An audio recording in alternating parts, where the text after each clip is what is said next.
Estuvimos analizando el concepto relacionado con la obra de Jesús, ahora luego que ascendió a los cielos, y su obra intercesora o mediadora. Esa labor que hace en el lugar santo del santuario celestial cuando ascendió, en donde estaba el candelabro, donde estaba la mesa de los panes de la proposición, donde estaba el altar del incienso.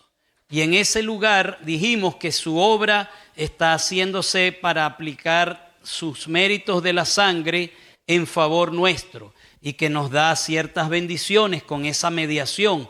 No solamente el perdón de los pecados cuando acudimos a Él para reconocer nuestros errores, nuestras faltas, sino que también nos da la capacidad y el poder para seguir adelante, para luchar, para fortalecernos, para poder avanzar, la luz, el conocimiento, la fuerza. Les invito, por favor, a que vayamos al libro del profeta Daniel. Hemos visto a un Jesús victorioso. Libro del profeta Daniel, capítulo 8. Vamos allí. Hemos estado mirando maravillosamente a Jesús. Y vamos a seguirlo mirando a Jesús, pero ahora vamos a mirar a Jesús desde otra perspectiva. Un Jesús que está en la vida o en la persona de los hijos de Él, de los creyentes, está viviendo una experiencia complicada. Daniel capítulo 8, versículo 9. Fíjense lo que dice aquí, del 9 al 15. Dice: y de uno de ellos salió un cuerno pequeño que creció mucho al sur y al oriente y hacia la tierra gloriosa. Y se engrandeció hasta el ejército del cielo. Y parte del ejército y de las estrellas echó por tierra y las pisoteó. El primer elemento, estamos hablando de una profecía simbólica, tiene simbolismos fuertes, y agarró en este símbolo las estrellas y parte del ejército celestial y lo tiró por la tierra y lo pisoteó. Versículo 11. Aún se engrandeció contra el príncipe de los ejércitos. Pregunto yo, ¿quién es el príncipe de los ejércitos? El Señor Jesús, ¿verdad? La figura no tiene confusión, esa figura. Pero este poder se engrandeció contra Jesús. Eso es una soberbia. ¿Quién puede hacer eso? Pero bueno, este poder, no hemos descrito quién es, pero está haciendo esa acción. Versículo 11, sigo leyendo. Y por él, por ese poder, fue quitado el continuo sacrificio y el lugar de ¿qué? De su santuario fue echado por tierra.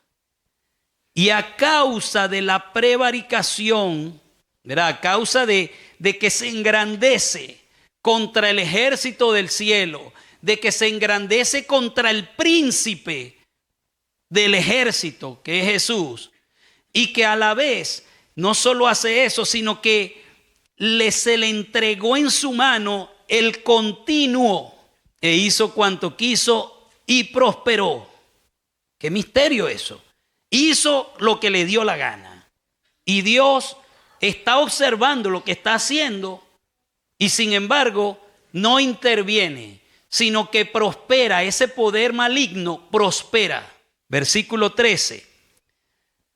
Entonces oía un santo que hablaba, y otro de los santos preguntó al que estaba hablando, o a aquel que hablaba: ¿hasta cuándo durará la visión del continuo sacrificio y la prevaricación asoladora, entregando el santuario y el ejército para ser pisoteados? ¿Hasta cuándo va a ser eso? ¿Cuánto va a durar esa situación? Versículo 14. Y él dijo: hasta 2300 tardes y mañanas, luego el santuario será purificado. Lo primero que necesitamos entender es que sobre la humanidad, este poder que está haciendo referencia como el cuerno pequeño, es un poder político sobre la tierra. En el capítulo 7 del libro de Daniel, da un significado de lo que representan unos cuernos que tenía otro animal en otra de las visiones. Y ya cuando la Biblia da el significado, en donde en la profecía aparezca, eso es el significado. En el libro de Daniel, capítulo 7, versículo 24, dice: y los 10 cuernos significan, no son el mismo cuerno que vio allá, estos son cuernos también, pero va a dar qué significa. Y los 10 cuernos significan que de aquel reino se levantarán 10 reyes. Y tras ellos se levantará otro. ¿Otro qué? Otro rey, el cual será diferente de los primeros y a 3 reyes derribará. ¿Y cuál fue ese otro que se levantó? Es ese que está diciendo ahora el versículo 25. Características semejantes a las que leímos en el capítulo 8. Hablará palabras contra el Altísimo, ¿verdad? Se va a ir en contra de Dios. Y a los santos del Altísimo quebrantará. El ejército del cielo echó por tierra y la está pisoteando. Y pensará en cambiar los tiempos y la ley, y serán entregados en su mano hasta tiempos y medio tiempo. Así que ese cuerno, porque de hecho en el capítulo 7 es un cuerno pequeño, y en el capítulo 8 es un cuerno pequeño. Ese cuerno pequeño es un poder que representaba a un rey, que a la vez el rey representa un gobierno, y que ese gobierno surgiría en un determinado momento de la historia. Ese poder, por lo tanto, volviendo al capítulo 8, que es el que nos interesa, está haciendo algo que no es bueno. Está haciendo que el santuario sea echado por tierra. Fíjense que si nosotros quisiéramos descifrar un poco acerca de este poder que va a ser y que nos interesa el concepto porque está mencionando al santuario, y porque luego hay una profecía que dice que el santuario va a ser purificado, necesitamos por lo menos tener una visión un poquitico más clara del momento cuando eso ocurre. ¿Estamos de acuerdo? ¿Verdad? Por lo menos le voy a dar una referencia histórica. Capítulo 7 del libro de Daniel, capítulo 7, versículo 8. Y dice allí: mientras yo contemplaba los cuernos. ¿Qué es lo que significan los cuernos? Reyes, ¿verdad? Mientras yo contemplaba los cuernos, está diciendo Daniel, he aquí que otro cuerno pequeño salía entre ellos. Y delante de él fueron arrancados 3 cuernos de los primeros. Y he aquí que este cuerno tenía ojos como de hombre y una boca que hablaba grandes cosas. Haga como los bereanos, escuche y luego en su casa lee y confirma si es verdad o no lo que estamos hablando. En el capítulo 7 del libro de Daniel aparece una visión donde primero aparece una bestia, león. Luego aparece otra bestia, otro animal, oso. Luego aparece otro animal, leopardo. Y luego aparece otro que no tiene descripción. Posiblemente un dragón, dicen algunos. Pero era un animal que no cabe la descripción. Ese animal es el que tiene los 10 cuernos. Esos animales representan gobierno sobre la tierra, comenzando con el león que representaba el imperio de Babilonia. Y luego el siguiente fue el siguiente poder en la historia de la humanidad después de Babilonia, quienes vencieron a los babilonios, que fueron los medos persas. Los persas gobernaron después de una manera más completa porque los medos quedaron dominados por los persas. Posteriormente vinieron los griegos que dominaron a los persas y luego vinieron los romanos que gobernaron a los griegos, los dominaron. Y en el tiempo de Roma, que es la representación de ese cuarto animal que tenía 10 cuernos, después de que Roma, si los cuernos son reyes, significa que del imperio romano surgirían 10 poderes gobernantes. Es decir, la nación iba a tener una división. Eso ocurrió. ¿Por qué es importante saber esto? La importancia de esto es que cuando usted quiere ubicar el tiempo de la profecía, usted tiene la conexión histórica. Me estoy explicando, ¿verdad? Así que usted no puede decir, no, esos cuernos son en el tiempo de Babilonia. No puede decir eso.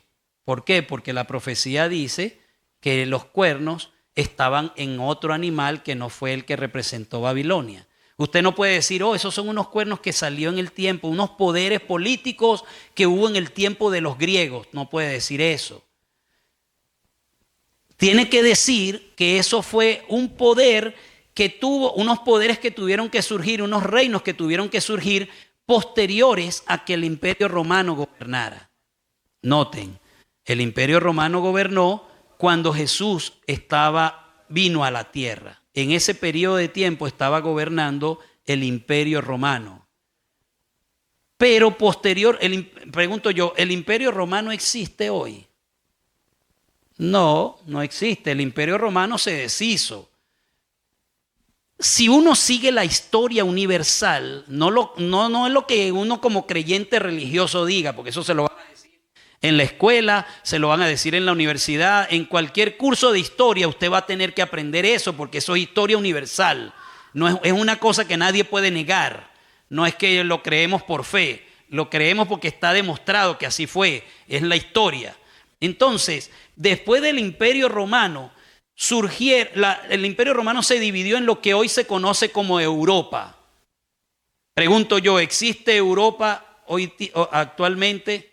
Sí, eso significa que todavía estamos viviendo en tiempo en que esos 10 cuernos existían, pero en el inicio, cuando esos 10 cuernos dividieron el imperio, dice aquí que, miren, que entre ellos, pregunto yo, ¿en dónde debió haber surgido, en qué territorio debió haber surgido ese otro poder número 11? ¿En qué lugar? En Europa. ¿Por qué en Europa? Porque ahí dice que surgiría entre ellos. Así que no podemos decir que es de Sudamérica, ni que es de Norteamérica, ni que es de Centroamérica, ni que es de Asia, ni que es de África. Tiene que estar en Europa. Y dice, y delante de él fueron arrancados 3 cuernos. Una pregunta de sentido común y de lógica. Si a usted le salen los dientes de niño, los que llaman los dientes de leche, y luego le va a salir otro diente de los que son los que van a permanecer, ¿qué va a ocurrir con sus dientes de leche? ¿Por qué se caen? Porque el otro tiene que abrir espacio para tumbar. Entonces les hago una pregunta. ¿Quién vino primero? El de leche vino primero. ¿Por qué salen 3 cuernos? Porque necesitaba espacio, porque el otro viene ¿cuándo? Después. Por lo tanto, tiene que haber una secuencia histórica. Primero hubo la división y después, pero cercano al tiempo, viene otro que tumba 3 de esos. Otro gobierno que acaba con 3 de ellos para poder ocupar el espacio. No estamos hablando en nuestra época porque ya eso ocurrió. Ni estamos hablando tampoco tan lejos en el tiempo de allá de Moisés, porque no era cuando el tiempo de Moisés. Estamos hablando en algún momento posterior a que Jesús había venido a la tierra, había ascendido al cielo, ya estaba intercediendo en el santuario celestial.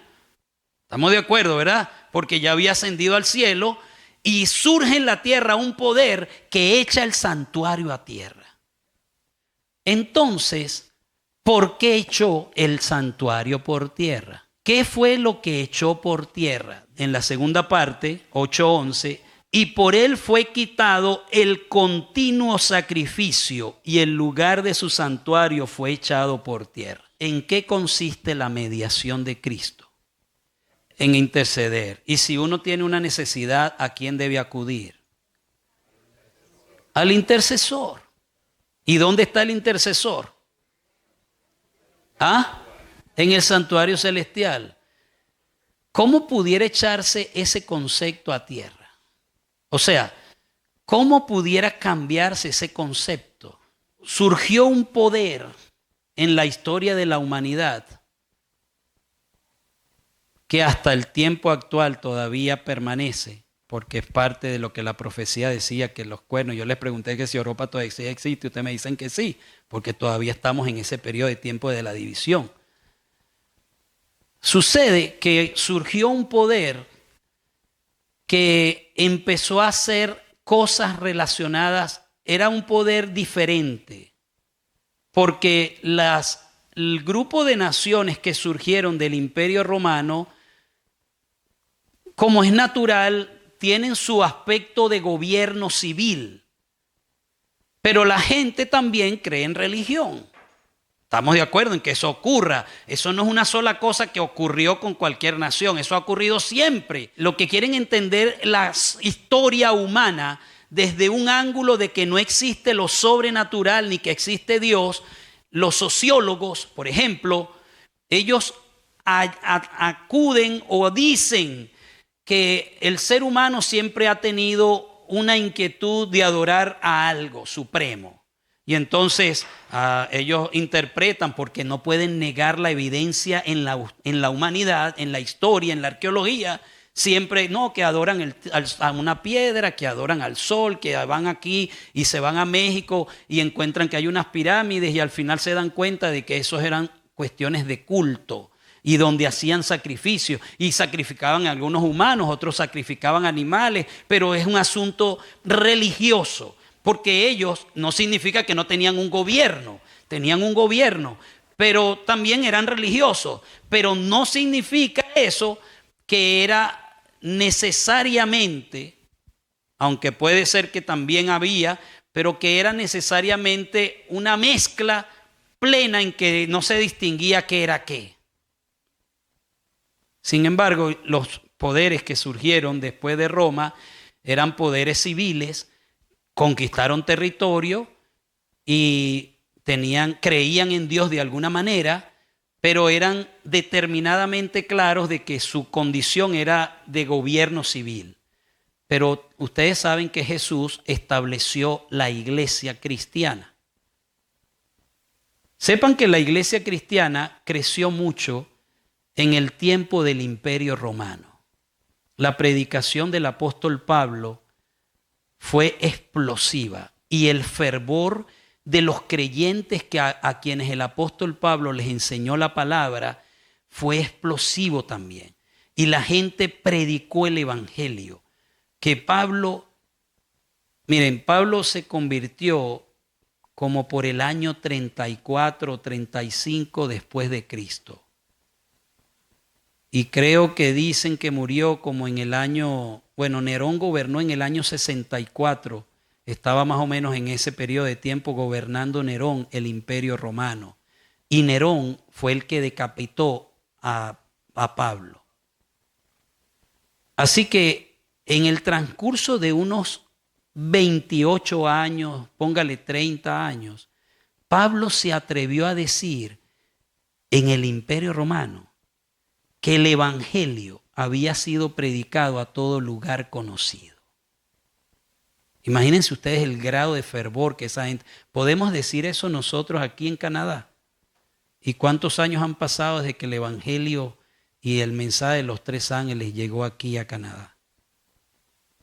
Eso lo que demuestra es que el fervor que ellos tenían era mucho mayor que el que existe ahora. Esa realidad que ocurrió en el imperio hizo que el cristianismo creciera al punto que cuando ya estamos en el año 300 después de Cristo,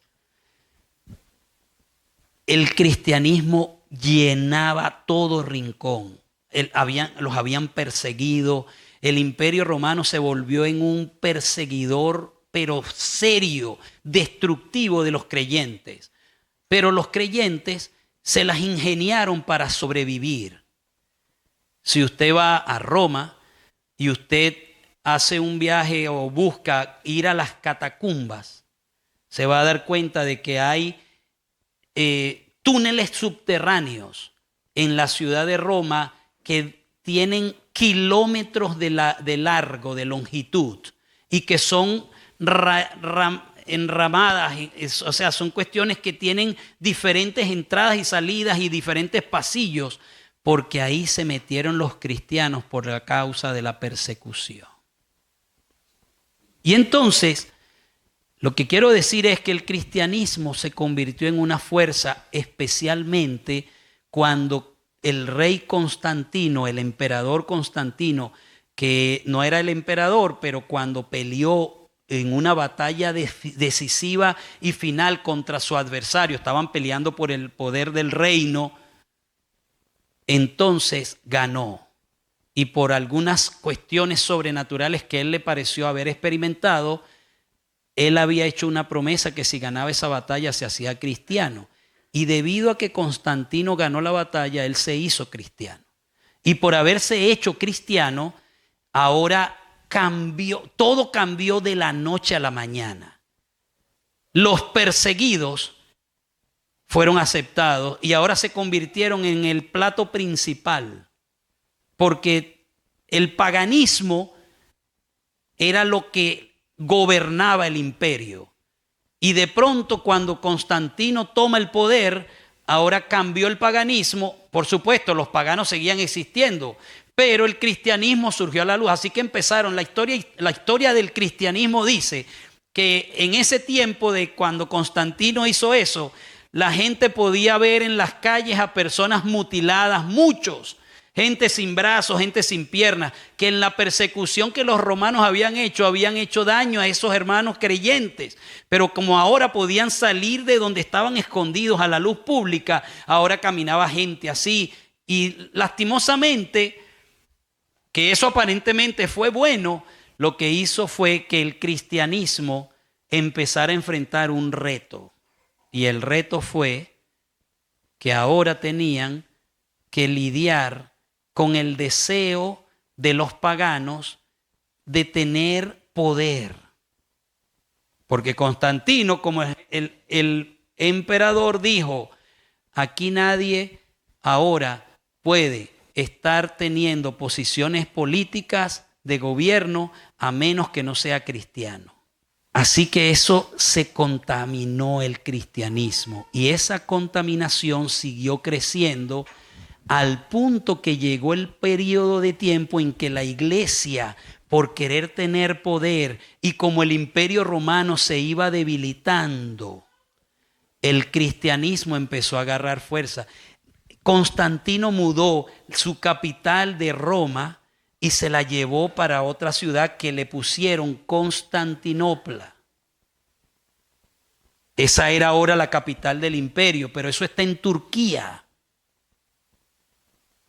Por lo tanto, ese sector de Europa quedó limpio del poderío romano y al final el poderío romano fue muriendo hasta que se acabó como imperio. Pero de este otro lado, diríamos, donde estaba la capital, y en ese territorio el cristianismo siguió agarrando fuerza. Porque miren, el cristianismo empezó a desarrollarse, tenía un proceso, tenía un sistema organizacional muy bueno. A través de los obispos, que eran lo que es la palabra original del anciano, es obispo. Y estaban los obispos, ¿verdad?, que eran los encargados de los sectores, y estaban los miembros de iglesia, los líderes. Las iglesias se comunicaban. Y eso, aunque ellos estaban regados en todo el imperio, había orden, organización. En cambio, la gente civil, los otros pueblos que estaban invadiendo, lo que hacían de manera... Ellos podían estar ahí, pero no abarcaban todo, abarcaban solo su territorio y no podían lograr de una manera organizada poder controlar todo, pero la iglesia podía.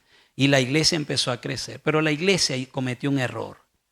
La iglesia mezcló conceptos paganos porque vino gente interesada que no es realmente convertida a Cristo, que se introdujo en la iglesia por intereses y conveniencias personales. Y los cristianos aflojaron algunos, la mayoría, porque hubo unos que permanecieron y aflojaron. Esa mezcla entre ese paganismo y ese cristianismo hizo que el santuario fuera echado por tierra. ¿Por qué fue echado por tierra? Porque se empezaron a inventar cosas que no existen en la Biblia. ¿Por qué la Edad Media, que fue el periodo de tiempo en que se gobernó? Porque fue el cristianismo quien cometió el error. ¿Por qué el cristianismo quitó a Cristo del cielo y lo puso con seres humanos? ¿Quién intercede delante de Dios? En la actualidad todavía existe. Si usted necesita ir donde Dios, ¿a quién va? Deberíamos ir a Cristo, pero en la mayoría de la sociedad se le ha enseñado, usted necesita algo, vaya a este personaje, este individuo es un intermediario, es un intercesor, pídale perdón a esa persona o confiese sus pecados. Pregunto yo, ¿y entonces qué hace Cristo? ¿Se acuerdan que yo les hice énfasis que había un concepto que se llamaba el continuo? Y yo les dije que el continuo era el holocausto que se sacrificaba todos los días, una representación del sacrificio de Cristo, pero que había dentro de ese concepto de continuo unos panes que tenían que estar en la presencia de Dios todos los días y que había en ese continuo una luz que había en un candelabro que tenía que estar prendida todos los días, y todas esas figuras eran el continuo y había que entrar a poner el incienso allí en el altar del incienso.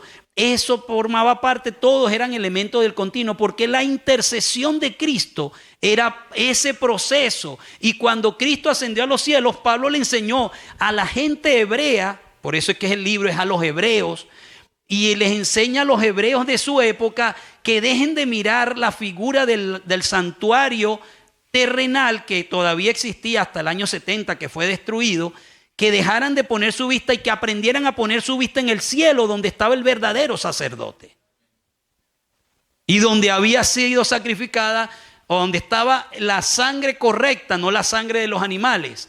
Pero el cristianismo cometió el error de traer eso abajo, y entonces empezaron a mezclar todas las ideas que quitaron a Cristo de la mente, y por eso se puso una intercesión humana. Y por eso se crearon mediadores humanos. Aunque Cristo es humano, pero la Biblia ha dicho siempre que el único mediador que hay entre Dios y los hombres, ¿quién es? Jesucristo. Entonces, ¿por qué hay otros mediadores? No era simplemente porque tenía que ser así, sino que Dios se anticipó en lo que iba a ocurrir. Él no fue que él dijo, esto tiene que ocurrir de esta manera, sino que como él le da libre albedrío a la gente, y él sabía que en ese libre albedrío la iglesia que él estableció se iba a ir desviando y que iba a crear un problema, él señaló lo que iba a ocurrir. ¿Ustedes saben cuándo escribió Daniel eso? 600 años antes de que Cristo viniera. Ustedes saben cuántos años son esos desde el tiempo en que pasó, casi 1000 años después. Como con 1000 años de anticipación, Daniel anunció lo que iba a ocurrir. Dios sabía, porque hay libros de historia universal, pero hay libros que se enfocan cuál fue la historia del cristianismo. También es historia universal, pero le ponen la lupa a las situaciones de la iglesia cristiana. Cuando usted lee eso, usted se sorprende lo que pasaba. Porque la gente, aunque se hablaba de Cristo, la gente perdió a Cristo completamente de vista. Todo era con los seres humanos. Todo dependía de un sacerdote, de un intermediario. Nada, que Espíritu Santo, nada. Aquí tenemos a un representante de Dios en la tierra. ¿Para qué necesitamos Espíritu Santo? ¿Para qué necesitamos eso? Nada, aquí tenemos a todo el mundo. El santuario lo tiraron a tierra. Pero hay una promesa hermosa aquí. Porque en el versículo 14 de Daniel 8 dice que en el versículo 13 uno pregunta, óyeme, ven acá, pero ¿y hasta cuándo va a ser eso? ¿Vamos a estar en eso hasta cuándo? Y entonces el otro le dice en el versículo 14, y él le dijo, hasta 2300 tardes y mañanas, luego el santuario será purificado. O sea que había un tiempo límite. Y es más, en la profecía del profeta, del mismo Daniel, pero en el capítulo 7, en Daniel 7:25, se nos dice cuál es el periodo de tiempo que ese poder controlaría todo. Porque dice, y hablará palabras contra el Altísimo y a los santos del Altísimo quebrantará y pensará en cambiar los tiempos y la ley y serán entregados en su mano. ¿Por cuánto? Por tiempo, tiempos y la mitad de un tiempo. Ese vocabulario de Daniel está hablando de un año, que es la palabra tiempo, tiempos, 2 años y medio tiempo, medio año. Es decir, 3 años y medio proféticos. Ese sería el periodo de tiempo de control. Si usted lee historia del cristianismo, se va a dar cuenta que en el año 1798, es una fecha conocida, 1798, ¿saben qué pasó? Los franceses tenían a un hombre, un hombre que controlaba el ejército en ese entonces, el general Berthier, ustedes han escuchado de eso, y él se dirigió a Roma y esa vez y en ese año puso preso al papa de turno, era conocido como Pío VI. Ese año terminó de cumplirse ese periodo de tiempo que la profecía decía que ese gobierno o ese poder político religioso controlaría. No se acabó, aparentemente, no tengo tiempo de explicar otras profecías aquí, pero por lo menos estamos entendiendo de que había un tiempo límite.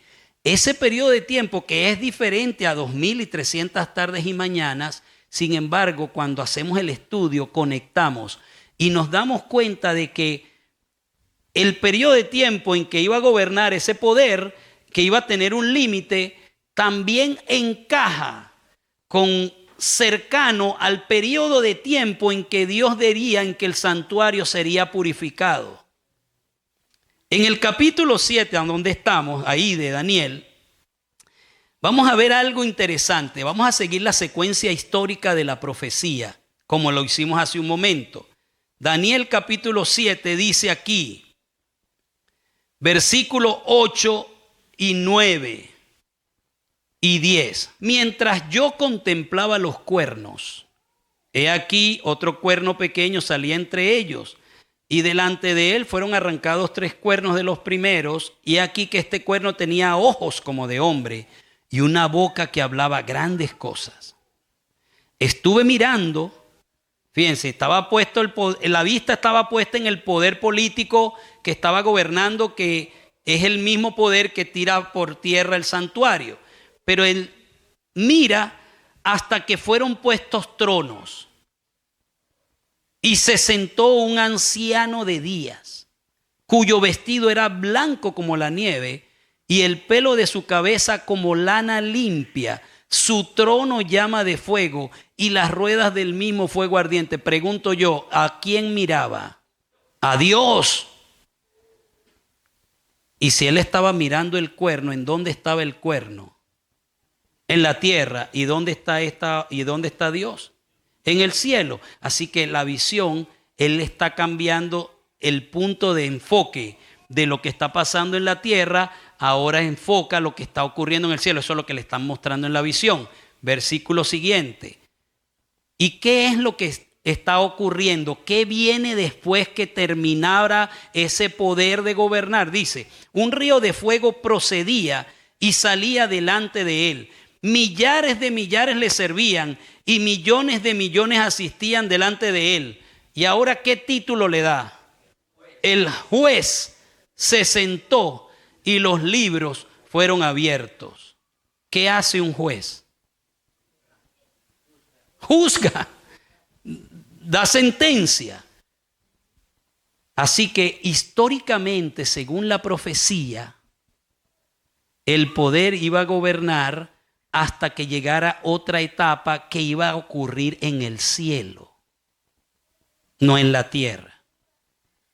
Termina ese poder de gobernar y se sienta el juez. En el mismo capítulo 7, versículo 25, ya lo leímos, vamos a releerlo y vamos a leer el versículo 26 y 27. Miren lo que dice: y hablará palabras contra el Altísimo, y a los santos del Altísimo quebrantará, y pensará en cambiar los tiempos y la ley, y serán entregados en su mano hasta tiempos y la mitad de un tiempo. Está hablando del poder de quién, del cuerno pequeño, que es el que tiró en tierra el santuario. Versículo 26, pero se sentará el juez, y le quitarán su dominio, para que sea destruido y arruinado hasta el fin. ¿Qué es lo que le van a quitar? El dominio. Entonces, lo que dije hace un momento está ahí.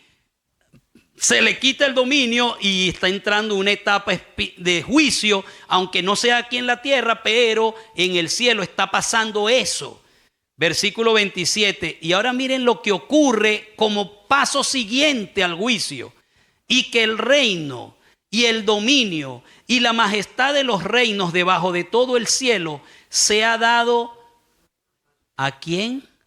Al pueblo de los santos del Altísimo. ¿Quiénes son esos? A los hijos de Dios, que vayan a ser salvos. A ellos se les va a dar ¿qué? El reino, cuyo reino es reino eterno, y todos los dominios les servirán y obedecerán. ¿A quién van a servir y obedecer? ¿A los justos o al Altísimo? Al Altísimo, pero ya en un espacio diferente. Ese es el reino que esperamos, ese reino en donde el Señor va a ser servido por todos. Pero escuche ahora, la secuencia histórica: el cuerno gobierna, viene un juicio y viene la entrega final del reino a los santos. Históricamente, el resto de la secuencia ya se ha cumplido. Ya pasó Babilonia, ya pasó Persia, ya pasó Grecia, ya pasó Roma, ya entraron los 10 cuernos, ya se levantó ese poder, ya perdió el poder. Porque si yo les acabo de contar la historia que en el año 1798 ese poder perdió el poder, significa que ya hemos entrado en la etapa en la cual Jesús va a recibir el reino. Esa etapa de la historia de la Biblia, del concepto bíblico con respecto al santuario, es sumamente importante, porque aquí en el capítulo 7 lo presenta como un reino. ¿Por qué lo presenta como un reino? Porque los animales que se están presentando en el capítulo 7 de Daniel son bestias que representan gobiernos. Pasemos al capítulo 8 y noten, allí dice, versículo número 3, Daniel 8:3, es una profecía diferente, pero que está trabajando sobre el mismo concepto. Pero ahora mire el animal. Alcé los ojos y miré, y aquí un carnero que estaba delante del río. Pregunto yo, ¿el carnero tiene algo que ver con el santuario? ¿Por qué? Porque era un animal que se podía sacrificar. Estamos de acuerdo, ¿verdad? Sigamos leyendo. Dice luego, versículo número 5. Ahora, mientras yo consideraba esto, he aquí un macho cabrío venía del lado del poniente sobre la faz de la tierra. Les hago una pregunta, ¿el macho cabrío tiene algo que ver con el santuario? Sí, es un animal que se sacrificaba también. ¿Ven ustedes? Ahora está usando terminología y lenguaje de santuario en el capítulo 8. Y por eso en aquella figura dice, va a entregar el reino. Pero en esta figura del capítulo 8 dice, y el santuario será purificado. ¿Captan el concepto? ¿Estamos de acuerdo? Entonces, ¿qué es lo que estoy queriendo decir?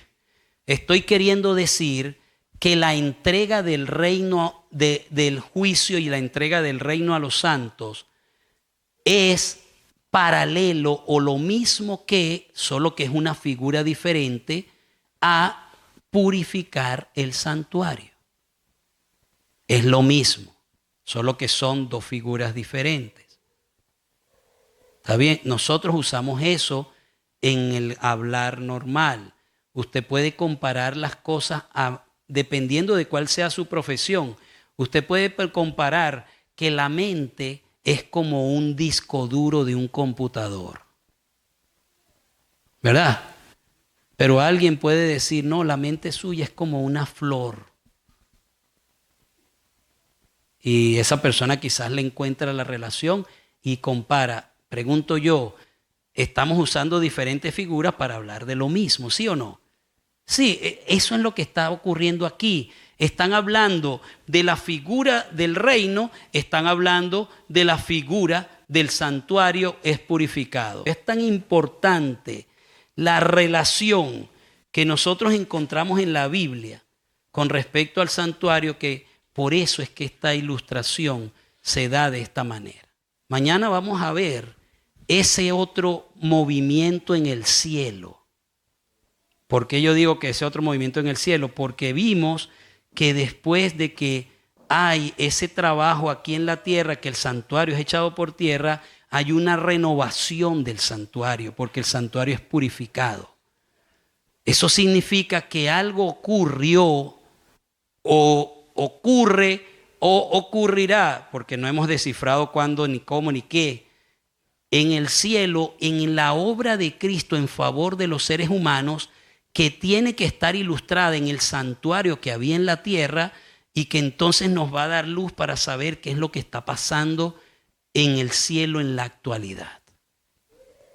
Pero por ahora puedo decirles con seguridad, Dios está al control. Y Dios ha prometido que el reino va a ser entregado a los santos del Altísimo. Y yo quiero estar ahí. ¿Cómo hago para estar ahí? Bueno, he dado algunos pasos ya en mi vida para estar ahí. He creído en Jesús. He recibido el llamado de Jesús a seguir sus pasos y parte de sus pasos es, tuve que bautizar en algún momento porque eso es parte de la necesidad que Dios espera de nosotros, del que quiere creer y ser parte de ese reino. Lo hice. No fue mi última decisión, tuve que tomar y he tenido que seguir tomando otras decisiones tan importantes como esa para poder mantenerme en el camino cristiano. Pero esa es la realidad que cada uno de nosotros tiene que entender. Así que cada uno aquí está en una etapa diferente de su fe.